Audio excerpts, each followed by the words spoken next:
Well, I want to thank you for joining us on this Thursday. I'm Mark Schumacher, Executive Vice President of the Home Furnishings Association, and we love having you along for one of our webinars because these are really wonderful conversations, deep dives into subjects that so many of our retailers, both members and non-members, have been asking us to talk about.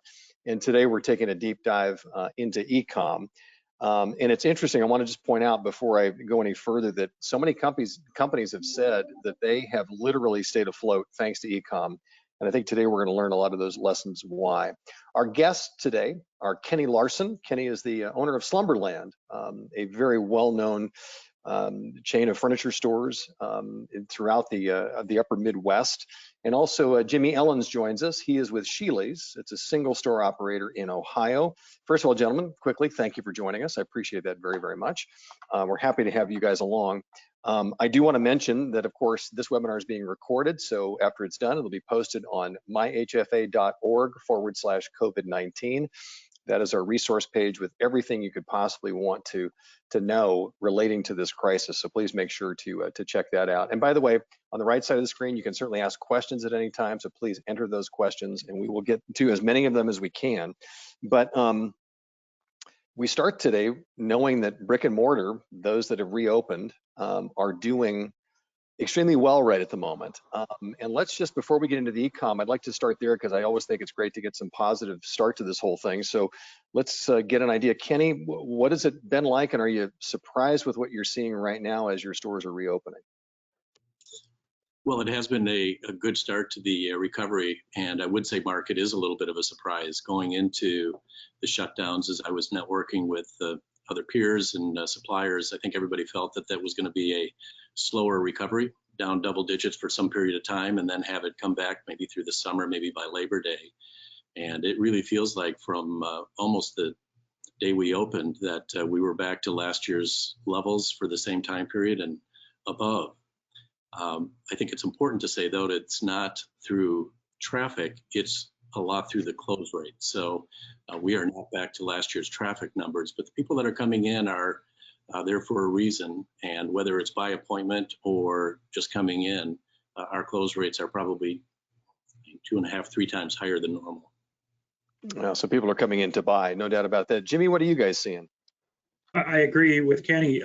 We're operating by appointment only right now, and we're probably up close to 80% over last year for the same month. And again, our traffic numbers, just like Kenny said, are low, but the engagement with the customer and the close rate is extremely high. And we came back a lot stronger than we thought we would, and we thought it would take a lot longer to build up, but we're pleasantly surprised and ready to move forward. Well, we have a ton of really outstanding questions already that have come in, but here's where I would like to start this too, right? So that's where we are right now, and as far as the stores are concerned and setting up appointments. But let me ask this a similar question, but about e-com. So what have you seen from an e-com standpoint that has surprised you, or that's been more responsive than you had been aware of, especially with the focus being so heavy on e-com during the closure? So Kenny, what are the things that really have worked the best during that time? What have been those key things? Well, I would say it's in some ways similar to what we're experiencing in the stores right now. There's no question that site traffic started going up as people were sheltered in place. And it's important to remember that a lot of the efforts that happen, the results that you're getting right now are results from efforts, even 90 days ago. So we started seeing acceleration in our e-commerce probably last fall with some of the efforts we were doing in conversion rates. But the trend that got in place just started accelerating. So our growth, where we really started seeing it, was our shopping cart conversion. And when we started not having the option for our stores for customers, that's when it started accelerating, and it really moved very quickly, week over week after week. And it was, from the middle part of March, when most of our stores started shutting down, really even through the end of April, it was a nice acceleration in conversion rate. So let me ask you this, because this is a question that has already come through, and that is, the retailers that are listening to this conversation today and who are going to be listening to it as it's recorded, are looking for those nuggets. So was there one thing that you feel led the most to the conversion rate going up on your shopping cart? I don't think it is just one thing. It's a combination of a lot. And I think through this time period, Mark, we've done a lot of experimenting. So that's one of the things as we've moved more towards less traditional media and more towards digital. It does give you the opportunity to move pretty quickly. And I would say for most of this year, as we went into it, we started moving the dollars from some of the consideration and the exploration phases of where the customer was at, and more towards the bottom of the funnel, knowing we were interested in every sale opportunity that we could when we were shut down. So some of it was skewed directly by our marketing of being more targeted when they were closer to buying. You know, online we've got the ability to see where they're at in that journey and how many touch points that we've already had and what they've been focused looking at. So we did put more of our marketing dollars towards the end of the funnel. Interesting. Now, Jimmy, for people to understand about Sheely's, you said that you guys got into e-com only last summer. So you come into this still a little bit new in that whole realm, but talk a little bit about if there were some things that you guys noticed right out of the gates that surprised you, and what have been the successes you've seen with that online presence that you have? Well, I mean, like you said, we just got started last year, and when I started the project last year, most of our website didn't even have prices on it, which anybody today will tell you, if you have a website without prices, you might as well not even have a website. And we had the call for price, and we got rid of all that, and now we have the ability to put in the price. And you know, what always held the store back in the past was, you know, MAP pricing, and we found ways through e-commerce to get around the MAP pricing. You can have more than one price in there, and then you can display the MAP price and then click for cart, add to cart for more pricing, for the actual pricing, rather. So our web traffic increased significantly when we put the prices on, and having that, because it's no secret to everybody that I would say at least 60% of the customers start their purchasing journey online. And if your prices aren't there, you just get bypassed. Now, during the pandemic, we also closed our store in mid-March. The website was we were probably getting almost a sale an hour, to the point to where we had to actually shut it down because it couldn't keep up with the inventory, couldn't keep up in the 2-hour increments that it updated, and we were getting people trying to buy freezers and refrigeration units that we just couldn't supply them. So we ended up turning the cart off for a few weeks until we could get restocked. But yeah, when your stores are closed and all other stores are closed, and when they're scared to go to the big box stores, they definitely started shopping online, that's for sure. You know, it's all I can think of is how many retailers listening to this who have been in your boat are sitting there thinking, man, had that decision been made a few months later, I mean, think about what you would not have been able to take advantage of had you not been had a vocabulary to be transactional online. I mean, is it safe to say that it really has helped to really save the business almost during this closure in many ways? I mean, keeping cash coming in while you're not open is always a good thing. There you go. I'm an accountant, so I mean, if you can keep cash coming, you're doing good. There we go. So there's a ton of questions that are already coming in, and I'm just gonna kind of work us through some of these right now, if I could, because gosh, there's just so many ways that we can go here. But can we talk a little bit about, and I think both of you will have an interesting viewpoint on this, a little bit about the logistical end of things. You know, Kenny, let me start with you. When you're talking about this e-commerce world, how does inventory management play in there? I mean, it's different than the shop floor, if you will, but a little bit about that. Is it trickier? Is it one of those things where it's one of those elements that folks don't always pay close attention to? How would you view inventory management in this situation? Well, it probably depends on how you have it architected. We have ours tied to our point of sale system. So we've got, we're operating in 12 states, multiple locations within there. So as we take the sales order in, it gets then attributed to the store that will be delivering and servicing it. So from that standpoint, the inventory levels are live. So you do need to create that that data feed to make that happen. But we think that's an important part of what's in stock and when can I get it. Okay, so Jimmy, on your end, how do you manage that on your end?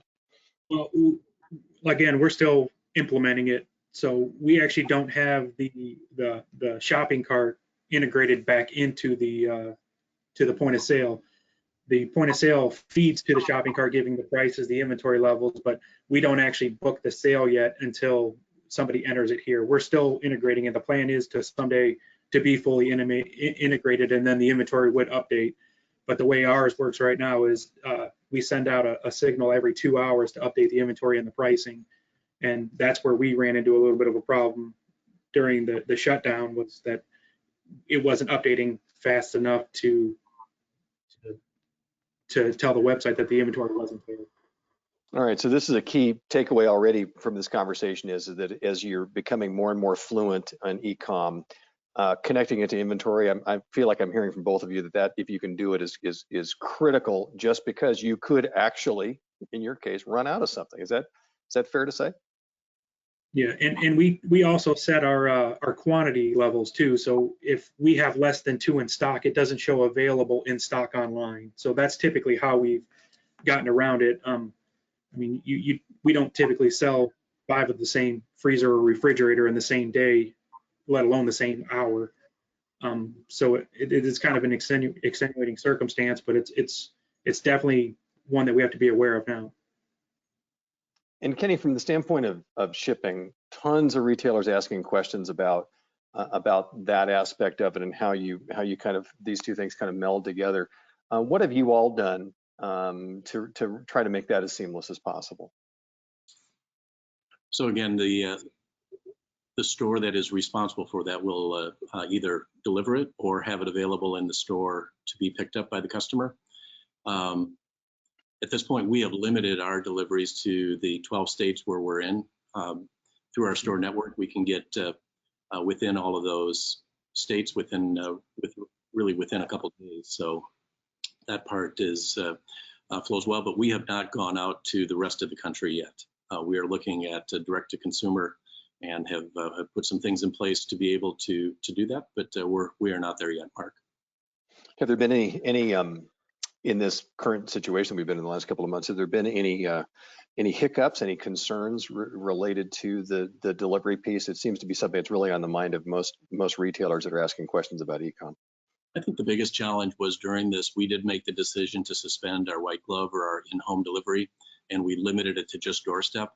So, during this time, that was one of the things that was challenging for some of the customers, because the products that they wanted, we just decided not to take that on and offer that. And as we've opened the stores back up, that's one of the things that we're actually scrambling on now, is trying to fulfill all those orders that people said, when you have that delivery service available, let us know. And we're trying to get caught up with that now. So you've had a backlog, essentially. A big backlog. Wow. Okay. So Jimmy, from a small store standpoint, how do you guys manage that delivery piece, that fulfillment piece, when it comes to all those sales that you had in those first few days? Well, the same thing. We had a backlog, and in the very beginning, we were doing the same thing, either garage or doorstep.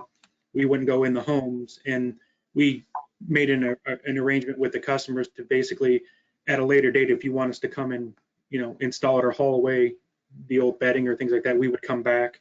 But we did the same thing. We made the commitment not to go in the home to keep the customer safe and the employees. Okay. And what about special orders? This question just came in. Is that something that can be done, on your sites, Kenny? I'm assuming yes, but there's some special handling, obviously, that has to happen in that realm as well, that you got to be prepared for. I would say, Mark, no, we're not full special orders. Some of that technology is there. We have not gone forward with it. We do have, several frames, several things that have multiple finishes, fabrics, and those already essentially skewed in the ability to flow. Okay. Is that, now when you say you're thinking about it, is that just kind of a dicey area I mean, I mean, you think about lag times. I mean, that really kind of changes the whole equation in some ways. I would say not necessarily. One of the things that when you're in this, there is no shortage of what you can do and spend money on. So you create your priority list of what you want to do, and I would say that one's on our list, but it has not risen to the top. Okay, I gotcha. There's some other great questions here just about also some of the new tools, and we talked about this even before we came on the broadcast today, that I think is really the new piece of this whole thing, and that's appointments.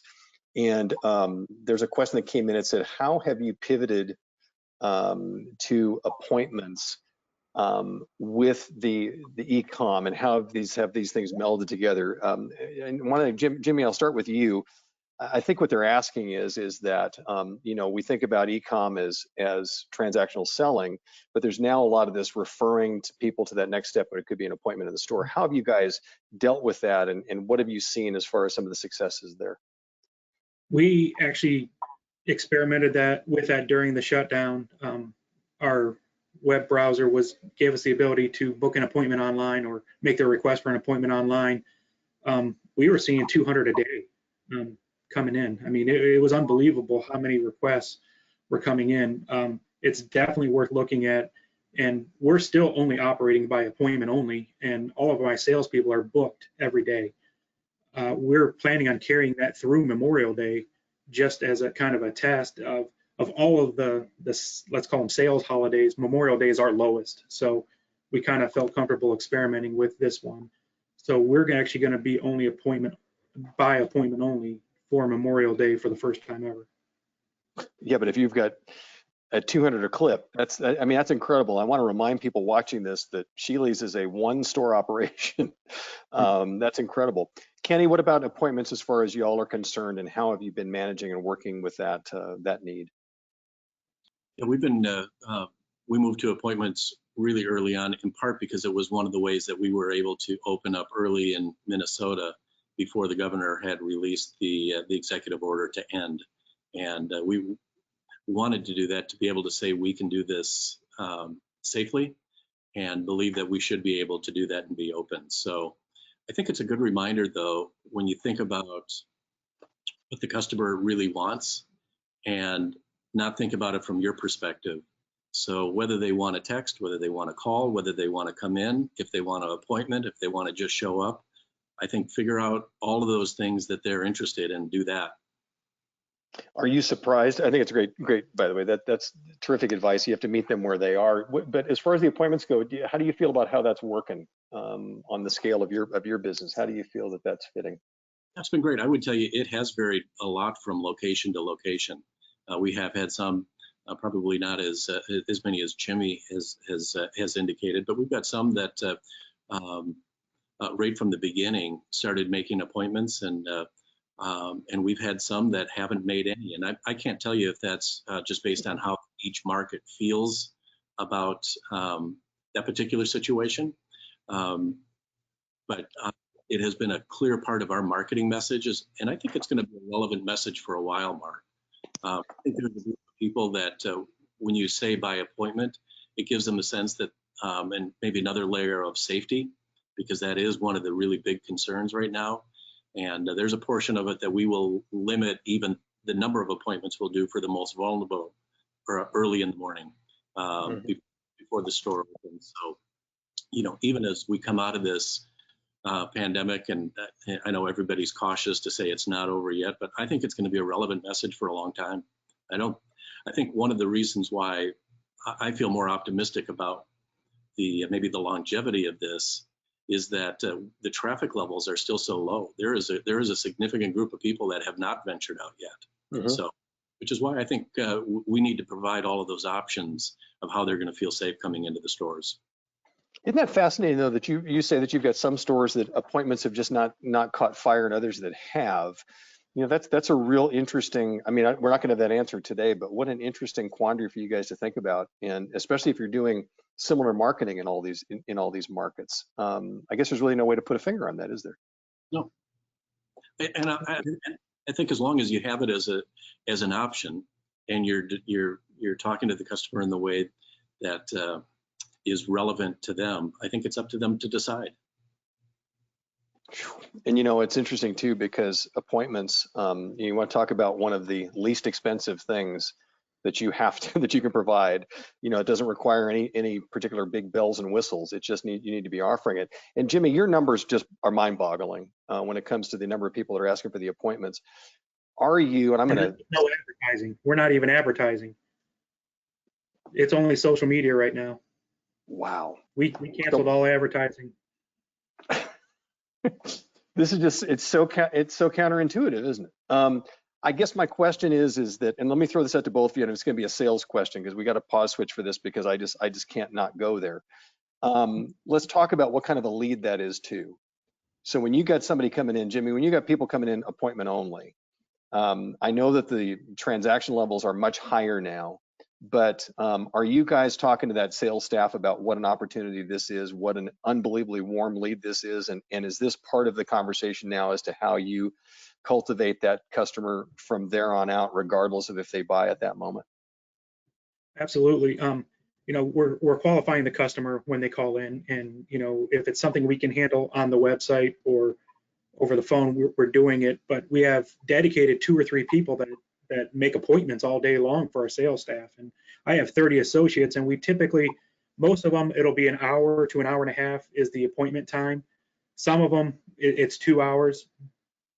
And, you know, that's part of qualifying the customer. You know, if you're buying a whole house, we typically assume it's going to be 2.5 hours. But, you know, we've received tremendous feedback from social media about our appointment only.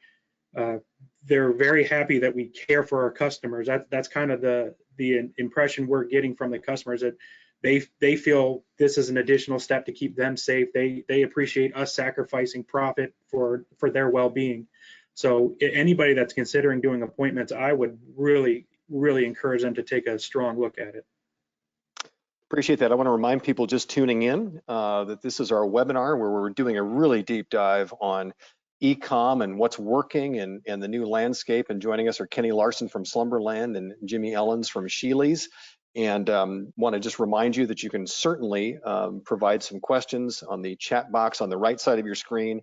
And of course, this webinar is being recorded and will be on our webpage, myhfa.org/COVID-19. I got to tell you both used a word in some of your answers here that I was not expecting, particularly in the middle of this pandemic, is both of you at different points have used the term "we experimented." You know, a lot of times when things are going bad, stores are closing, you know, people get nervous about making changes. Let's just for a moment, and we'll get back to the specific questions in a second, but Kenny, I want to start with you. Has this been, even in this darkness, has this been just an amazing opportunity? Because when I hear experiment, I hear we're taking this advantage of this to try things. Oh, I think that's right, Mark. But I think it's also when you go through an event like this, it resets everything. So I mean, the customer has now changed, industries have now changed, and the way that it comes back, and I feel really fortunate within home furnishings that the pace of recovery has been as fast as it is. I don't think all industries are going to face that. And you take a look at the restaurants, which yesterday Minnesota pushed off even further, and there's some real concerns there. So I think it's important to recognize the recovery through this is going to be really uneven based on which sector. So as we're going through, I think I don't know how you don't start doing some things differently when the customer has adjusted how they're looking at the world. So I think that's in the messaging and the way that you deliver the messages. I think it's the way that you create the experience in store. And I think it's the kind of reevaluating everything that you think is important. And it could change again. For sure. Yep. You know, I mean, that's you mentioned that earlier. I mean, that's the other part of it too. You've got to be this agility that you're creating. You may lean on again. Jimmy, you also used the term that you guys have been experimenting. You know, culturally, why was that so important to take those chances right now? Well, I mean, we didn't really have a choice. It was kind of forced on us in the beginning because True. the government regulations required us to be shut down. And in the beginning, it was, restricting hours, square footage requirements, and the guidelines in Ohio kind of stipulated it was more favorable to do by appointment only. And we originally, we received, let's just say, permission to open earlier than most retailers did in our state because we sell appliances and we're deemed essential. So we actually got green lighted 2 weeks before everyone else from our county health department. Well, at about the time we got green lighted is when the governor of Ohio announced that he was going to open up retail on May 12th. So we started May 4th by appointment only because we didn't really want to buck the system and go against the governor. And then on May 12th, we had every intention of opening our stores up fully. But in that 2-week window where we were operating by appointment only, we had such success with it. We just said, let's keep it going. It's less demand on our customers. It's less cleaning we have to do throughout the store. Because if anybody hasn't opened back up, I don't know if they realize the amount of sterilization and cleaning and, even think about every time somebody touches a pen, there's just a lot of things that go into it. So by appointment only, you control a lot of that. You don't have as many people in there. You don't have to worry about as many things. Fair enough. An interesting question came in. Is any of this, moved at all by cosmetics? And what I mean by that is there's a lot of questions about the look of a website. Is that still critically important, or is it more just what people can find when they're there? I don't have any thoughts as to where you're going to go with that answer, but it's just interesting. Somebody was just asking, is that important, or is this just really more of a question of just that connecting? Kenny, what do you think? Oh, I would say I still think it's critically important. I think your first impressions, like when you walk in a front door or your homepage, I think are absolutely critical. I think it's also important, and we focused a lot on, and as I said, even we did in that final conversion.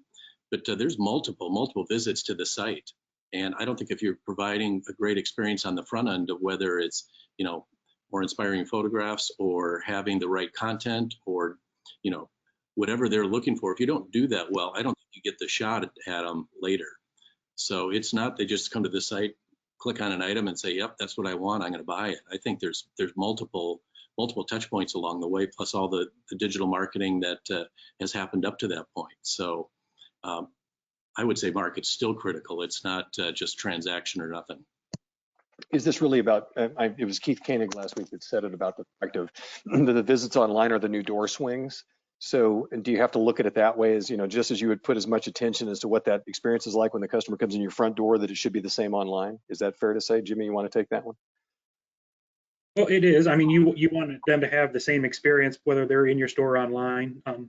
That means prices being the same, information being the same. I mean, obviously, we want them in the store. That's our number one goal, is because if we get you in the store, we have more of an opportunity to upsell you and build a higher ticket. Typically, if you're shopping online, you're going to grab what you need and leave. But the cosmetics, the appearance of the website are probably more important now than they've ever been, because everybody's doing enhancements to their website and high-res imaging and things like that. Videos are becoming very popular. We actually, in the process of e-commerce, we actually created in our warehouse a photo booth. I actually built a photo booth, a clean room, so that we could actually shoot our own photos and videos to post onto the website, so that we had consistent images. Because most retailers, when they're using stock photography from the manufacturers, this sofa's tilted 20 degrees, this one's 15, this one's a head-on shot, and then it's not in the fabrics that you typically stock it in. So we've actually taken the investment of creating our own photo booth, and so that we can enhance the cosmetics and give you what is actually in the store. Kenny, what about you all? Is content a struggle at times as well? I would say it's ongoing. I mean, content's one of those that you can't have enough, and it's 24/7. So we're continually looking at different ways to help build out content, and I think we've made some progress on it, but we've got a long list of things through affiliate marketing and other things that we want to be able to do to help add to it. So, and it's all forms. Jimmy's right. Video continues to be more and more important, but I think any way that you can bring relevant content to what people are looking for, it's going to build not only the relevancy, but I think it's the trust to the site. And I think trust in who they are dealing with is important. And that's not just reputation, it's all of what you're delivering. So the big takeaway that I'm hearing there, and I appreciate you guys really hitting that subject hard, is that it's as important a first impression as it is at your front door. And that website's got to be a reflection of who you are all the way through. So I appreciate that. Got an interesting question that came through that's a little more back to some of the nuts and bolts. Maybe it's too early to talk about this, but concerns, questions, things you need to put in place when we deal with returns from online sales. Kenny, how do you guys deal with that if somebody's shopping online and then it's a return question? So I'm sorry, Mark, is the question around the level of returns, or what do you do with that returned piece? Level, how you handle it. Yeah, there's this question came in, was kind of like they just want to know about what returns are looking like and how you handle them. So we are fortunate that we have clearance stores, and in some areas, some of our markets, we have in-store clearance areas where we're able to handle returns with that, and we clearly mark it. Depending on the state, there's maybe different things that you need to do with it. But at this point, the level of returns through e-commerce has not been something that we're concerned about. It's up slightly from what our stores are. It'll be interesting though as we get through this level where we've seen the acceleration in those sales. I may not know the full answer, Mark, until maybe a month from now, because we do have 30-day satisfaction on the furniture and 120 days on mattresses. So this is a work in progress. I mean, obviously it's on your radar. It's something that you guys are thinking about, and you've got some plans in place. I've been dealing with it for a long time. I think the piece that's a little bit unknown is the acceleration in the sales that we've had over the last 2 months, to see if that's it. The volume, how that's going to impact you. Gotcha. Jimmy, what about you all with returns?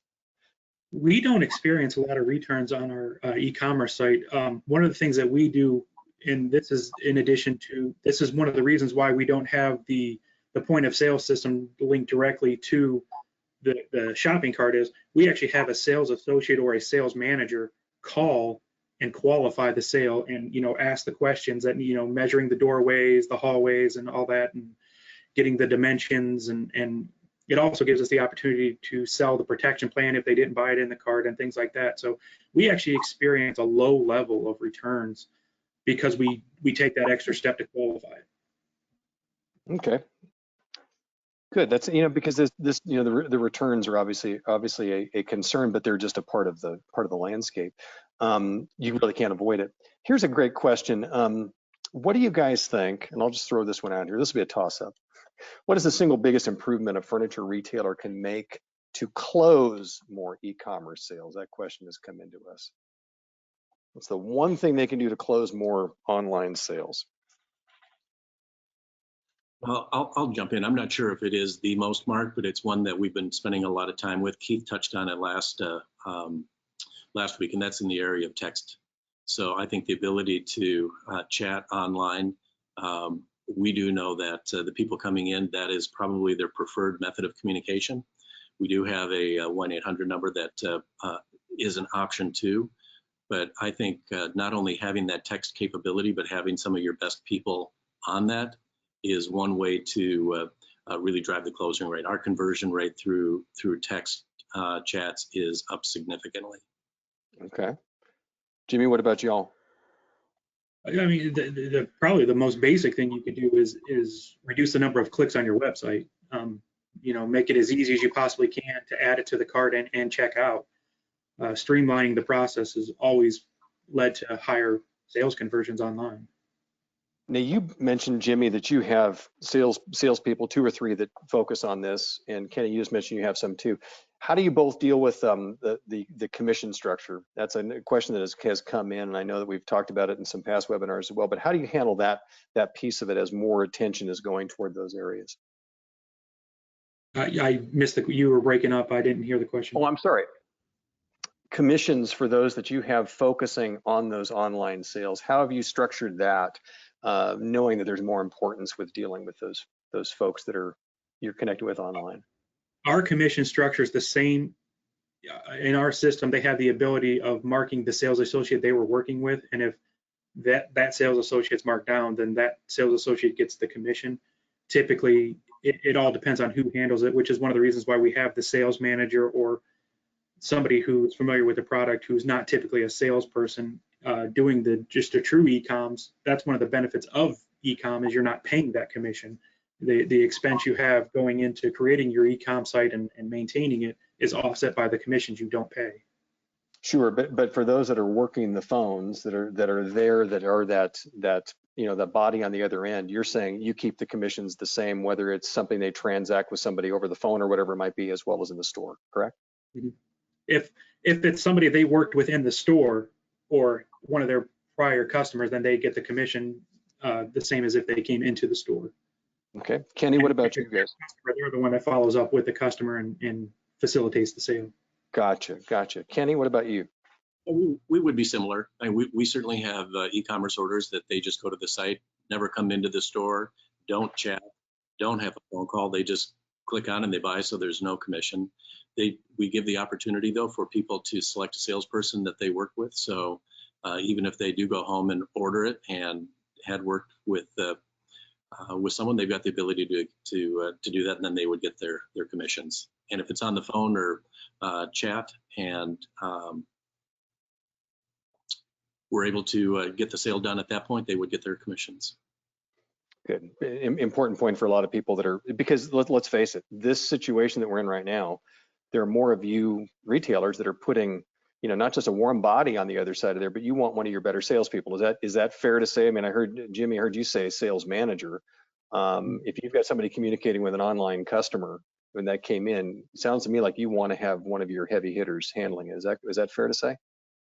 We do, and again, you have to remember we're still in the implementation phase, so we're trying to work out all the kinks, and they Sure. know more about it than anybody else, and they'll also report back the problems. Whereas a salesperson, they'll just kind of shrug through it, and then we never know it, and then now you have a frustrated customer. So we're kind of starting at the top just for the implementation phase, and we'll probably dedicate somebody once we're beyond full implementation.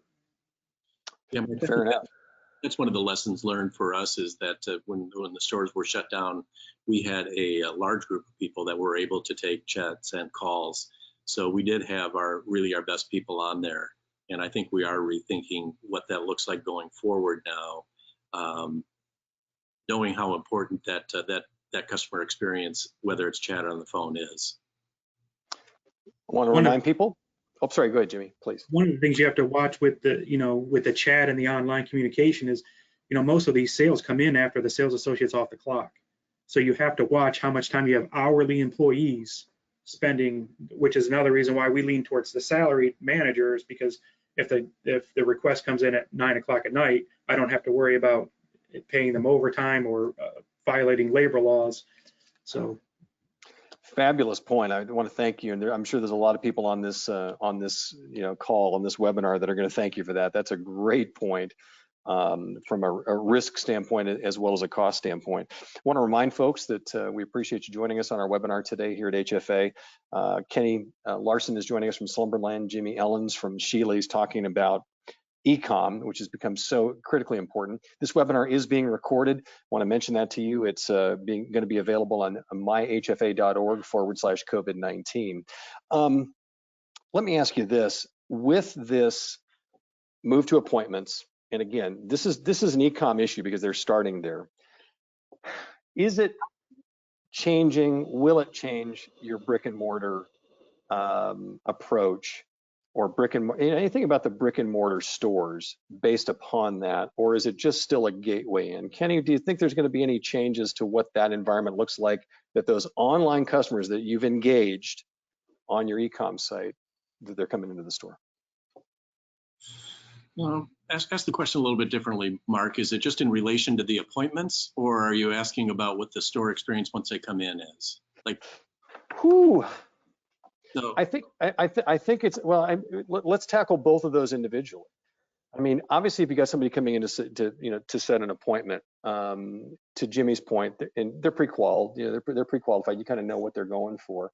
So maybe it's a little bit different. But I mean, is the brick and mortar piece going to change at all based upon all of this focus on e-com and more success on e-com? Let's just keep it that general and see if that makes better sense. okay. Well, I do think if they've got the ability to transact online, I think we are going to have to give better reasons of why to come into the store. What is the experience that we're delivering? There's a lot of retailers that are looking at the store experience as much now as just part of the marketing, rather than the final place where you transact. So I think there has to be something as they come into the store that when they leave, they're saying that was worth my time and energy to do it. It can't be just that this is where I buy. So, for some, there is. Do you also think, something Keith mentioned, do you also think that they've got a match? That now more than ever, what you're showing and selling in e-com and the whole look and feel has got to match what you see in the store. Do you think that's more important than ever now with all this additional traffic? I would say I think it just needs to feel like it's the same company and the same brand. I'm not sure if it needs to be point for point that you're saying, here's how we're going to do that, where it's the same. But I think it just needs to look and feel like you're talking to them in the same way. So I think there's a lot of things that we're in the process of rethinking, that if they are going to take the time and energy, I think it needs to be more than I just need to see and touch it. Hey, Jimmy, what about you? I mean, I do think in some way, shape, or form, the events that have happened in the last few months are going to change the way brick and mortar stores do business.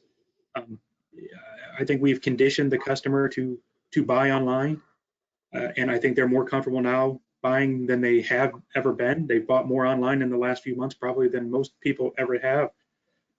Furniture has always been something that's kind of been uniquely excluded from that. And both of our experiences that furniture and appliances, they're more comfortable buying that, and I think it's a trend that they're more likely to do.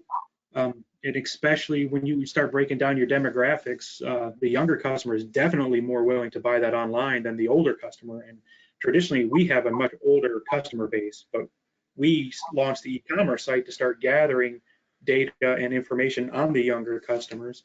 And when we first did the e-commerce, it was the ultimate goal was to drive the business into the store. I mean, that's why most people had a website to create it. So now you're balancing, do I want them in the store or do I want to sell online? And most retailers will tell you, what does it matter as long as you get the sale? But that's something each retailer has to answer for themselves is, is the goal of your website to make it as easy to buy online, or is it to get them in the store? One of the benefits of our website is, the buying experience when you're buying furniture can take hours. I mean, you can spend hours in the store. And when you have to go home and do a measurement and then to think, oh, I have to go back to the store. Well, if you have the ability to go online and complete that sale, you've just taken a lot of frustration and angst off the customer. So we look for it to enhance the sale. I don't think you can replace the brick and mortar experience. Our sales staff is tremendously trained, and they're designers and things like that you don't get that experience online. You can look at what we have, but to pick out the fabrics, the accent fabrics, the pillows, the options, even scaling a sectional to a room, and how much furniture can fit.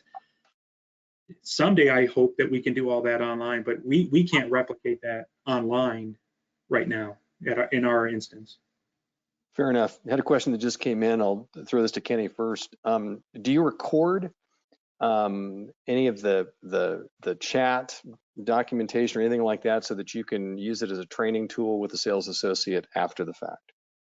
Absolutely. Yeah, that's one of the advantages of it. And we've got those all saved for future customer contact with them, because it's based on their their customer ID. So I think that's one of them that helps for training in the future, but it also helps reinforce the relationship in the past when we have a quick record to see what we were talking about previously. Wow. Okay. Jimmy, what about you? Absolutely. We also record phone calls. If a customer clicks or gets the number off the website, it comes to a dedicated phone number and actually records the phone call. And it started out as a marketing tool to see, what were they calling in about, but we found it is probably one of the best training aids we've ever had, because it gives us the opportunity to not only say what somebody's doing wrong, but when you get a phone call where somebody does it perfect, it gives you that ability to show it to everyone and say, hey, here's how you answer this. Here's the words you use. Here's the phrasing. Here's how you handle a tough customer. It's a great training tool. Wow, that's wonderful. Another question was asked. This is an interesting one. With the push for appointments, are you considering changing store hours at all, since you can pretty much steer people to certain blocks? Yeah, I think that's a really interesting question. We've talked about it. During the kind of the recovery, we did shift our hours to essentially 10 or 11 to 7, where we were open before. From a staffing standpoint, there's a lot of good things that happen when you can have essentially more of a 8-hour shift in place and not have to go longer. I think depending on how appointments all play out in the future and what that looks like, the other thing that helps with is really retain your best people, because they're going to be able to get the most out of those customer experiences. And up to this point, as I mentioned, our traffic is not back, so we have not brought all of our people back into the stores yet. We've really wanted to see what that level of activity is, and that's not a sales dollar, that's a number of people coming in to be able to manage it. So I think it's another reason why our closing rates are better, is the customer's wired there, but we've got our very best people in every store working with them. Jimmy, what about you all? Have you thought about hours changes based upon all these appointments you're lining up like crazy? We have looked at it. We dropped our hours just like everyone else did during the shutdown, and we're still offering the restricted hours. In Ohio, you have to, as part of the reopening, you have to provide hours for the immune compromised elderly.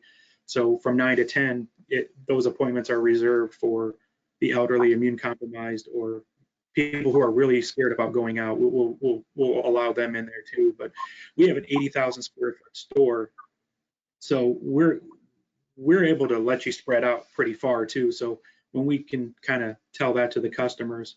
But back to the hours, it's something we've looked at and we've tracked. Originally, we used to be open 9 to 9 Monday through Friday, and then 10 to 6 on Saturday, and we're closed on Sunday. So we've actually dropped down to 9 to 8, and we've kicked around whether we need that 9 to 10 o'clock hour, if we should just open at 10, because that's what a lot of our competition's doing. But we're kind of off the beaten path, and we actually think a lot of the traffic we get is while people are either heading to a competitor or back from a competitor. So we kind of want to wait to see what the market does, I guess. Wow. We're getting a lot of questions, guys, and this tells us that we're really, striking a vein here with a lot of our retailers on these calls. Let me ask you this question, and we certainly have a ton of phenomenal vendor partners at HFA and solution partners that help retail members in all different aspects of it, and a lot of them around this whole digital space. Talk a little bit about, we don't have to talk specific product, but talk a little bit about all the add-ons and potentials. Kenny, are there some of the bells and whistles that you guys have put in place that have been particularly important during these last 60, 75 days? You're saying from a technology standpoint? Sure, yeah, I mean, anything that would enhance that e-com experience. Is one of the things that we moved when we were shut down, is we really prioritized our IT and our e-com teams to be able to get as much done as they can. So I would tell you the partners that we have, whether it's on the SEO side, the search side, the retargeting, you go down the list of all of those, I would say it gave us the opportunity to move faster than we had in the past, and to be able to continually learn, because they were 100% focused on those things. And we moved some of our marketing dollars around to do that. So I would say it was probably more on the digital marketing side, Mark, where we really spent the time and energy to learn, rather than we didn't put anything new in from a technology standpoint specifically during that time in response to it. We did have several projects that we're trying to get across the finish line, but I would say that wasn't in response to what with the pandemic. Gotcha. But the digital marketing part of it was just gotten a lot more attention, clearly, based upon what happened. Yeah, and I think it was one of those too, when we started seeing early results, to say, well, let's do more of that, and what else do we want to try, and to continue to put, I'll just say, more dollars in those areas when you could see the returns coming. And Jimmy, as a single store retailer, what about y'all? Has there been any particular add-on that has been particularly successful for you, or at least from a category standpoint? I mean, it's hard to nail it down to one thing. I mean, it's kind of like business. It's not that magic bullet. It's, you do a little bit of everything and you try things, and you find out what works and you find out what doesn't work. For us, having our website is hosted outside of our facility. I mean, we're a single store. We have limited IT staff, so we actually have it hosted. So probably one of the biggest things I could recommend anybody that's starting out, that's probably how you're going to start out, is make sure your point of sale company has a good relationship with the company that's doing the hosting, and the backbone and the infrastructure is built so that your inventory and your pricing and your demographics and your sales information transfers over seamlessly. We're pretty fortunate. We're with FurnitureDealer.net, and they have a great relationship with Storus. And the one add-on we had to buy with Storus was their eBridge software to transmit the information back and forth. Appreciate that. That's helpful. And it's funny when you said, Jimmy, about there's no magic bullet. Unfortunately, everybody that listens to a webinar like this, they want that magic bullet, though. We're looking for that one thing. Let me ask you all this. Great question. Kind of a makes you kind of what if and go back here. Kenny, would you guys have done anything differently prior to this when it comes to your online? I know this has shown a lot of what your capabilities are and the things you need to work on, et cetera. Would you have done anything differently as you set up your e-com? Well, we've been transacting now for about 15 years. 2 years ago, we went to a new platform, Salesforce Commerce Cloud, which when we went through, we felt it was certainly one of the best ones. The reality, whenever you do a big implementation like that, it takes longer and it is more complicated, and you need to develop more capabilities than you think you do on the front end. So, how far back do you want to go? I wish I would have done that 5 years ago rather than 2 years ago. I think the capabilities on our team, we learned a lot through it. We've gone through several partners that have been through us, some of it on the marketing side, some of it on the system integrator side, and we learned kind of the hard way that not everybody does great work. So we've had to transition some of them, and you get smarter and you bring in the next one and you've got better questions asked. So I feel really good about not only the team that we have today internally at Slumberland, but the third-party people that we're working with, and we've made a lot. And you're only going to be as good as the people that you're working with. Sure. Jimmy, would you guys done anything differently? I mean, I know you've only been at this game for less than a year, but we're hindsight's always 20/20. But is there anything you would have done differently? Yeah, I'd have hired someone else to do it for me. It's a lot of work. I mean, and we're actually looking at bringing somebody into it. Building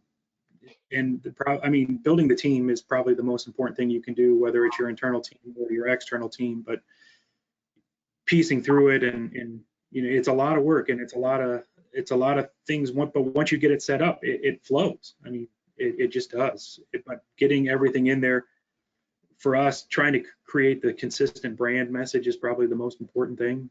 So that would probably be the one thing we would do differently, is we would have set up the photo booth ahead of time and got the pictures in there so that it was our website. You could tell it was our website. It looked different than anybody else's.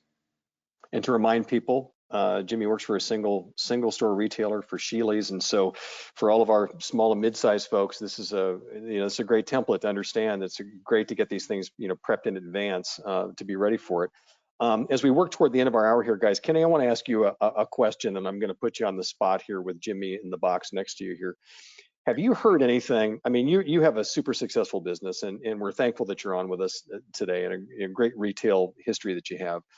But you've been trading here comments with a long-standing retailer, but a single store. Are there things that you've heard today that have just made you kind of say, "Wow, that's really cool that they're doing this," because it's an interesting juxtaposition of the two of you talking about this same subject. Oh, I think there's a number of things. I'm super impressed with the level of appointments that they've been able to do and the way that they've managed it. And I think the engagement between a e-commerce order and a sales manager, I think, is something to really think through, because I just at a gut level, I know, Jimmy, by doing that, not only on the returns side of it that you're going to help, I think it just solidifies the relationship with the customer, that you're asking those questions about the door size and coming in to say, we care about this order, we want to make sure we do it right. So I think that's super cool. Appreciate that. Jimmy, what have you heard today from Kenny that you're going to be walking away with here? Because again, that's the whole point of this, is for people to walk away from this webinar with action items. You guys have given them a ton, but what have you picked up personally from this conversation? The chat feature is something we really want to implement, and hearing the success that he's had with that, and just the scale that they're at is something we would always aspire to. I mean, we're a single store toying around with the idea of a second location, so just to be across multiple states, and I can't even think far enough to think of what we're going to be like when we're in e-commerce for 15 years. It's just impressive. Yeah, that's a long time in the furniture industry to have been an e-commerce retailer.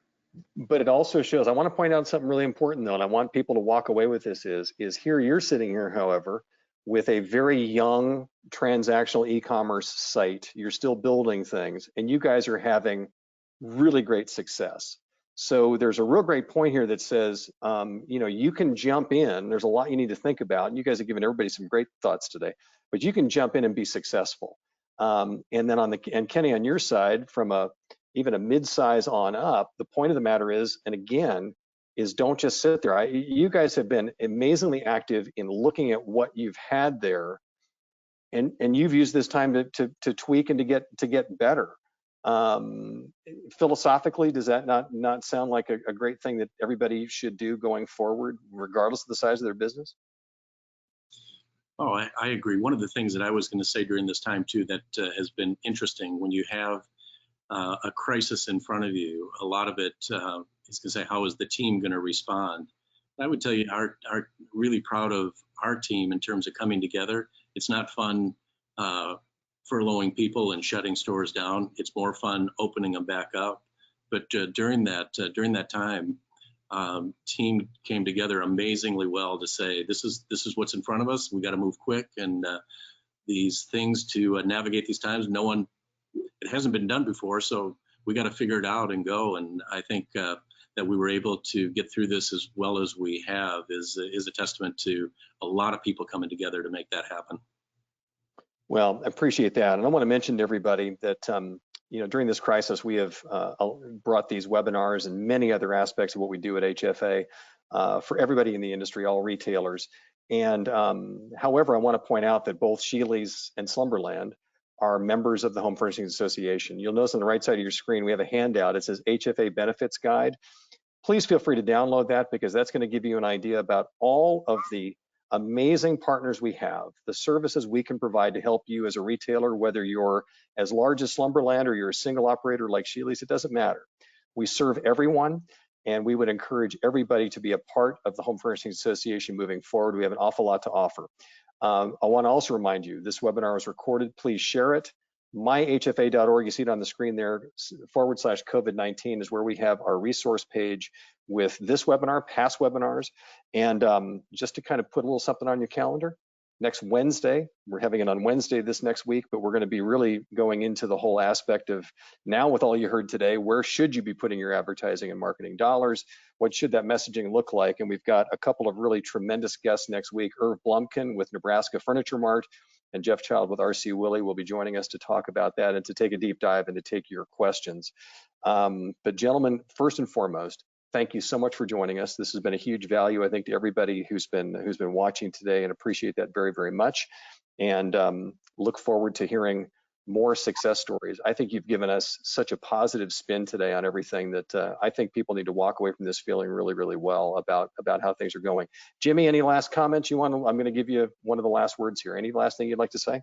Oh boy, no, it's great that HFA puts these on. As a single store, we have limited resources, and learning from everyone else's experience is always beneficial. Kenny, any last comments? I was going to say the same thing too, Mark. Thanks for HFA and the work that you've done. It's been super active during this time, reaching out with all sorts of opportunities to learn and be part of different presentations. So there wasn't a class in business school that covered this one. So I appreciate the education that we've gotten through this. Well, you can get a CEU for this. I'm going to give you a CEU. It'll be from me. It might not be of value, but we will do that. You know, to your point, gentlemen, this association was founded 100 years ago. This is our 100th year, and it was retailers coming together to deal with a crisis. This is the time when we should, as an association, be helping to facilitate and bring the things that you need. So that's why we're here. Everybody, thank you. Have a great day, successful business, and we will see you next time. Thanks, Mark. Thanks.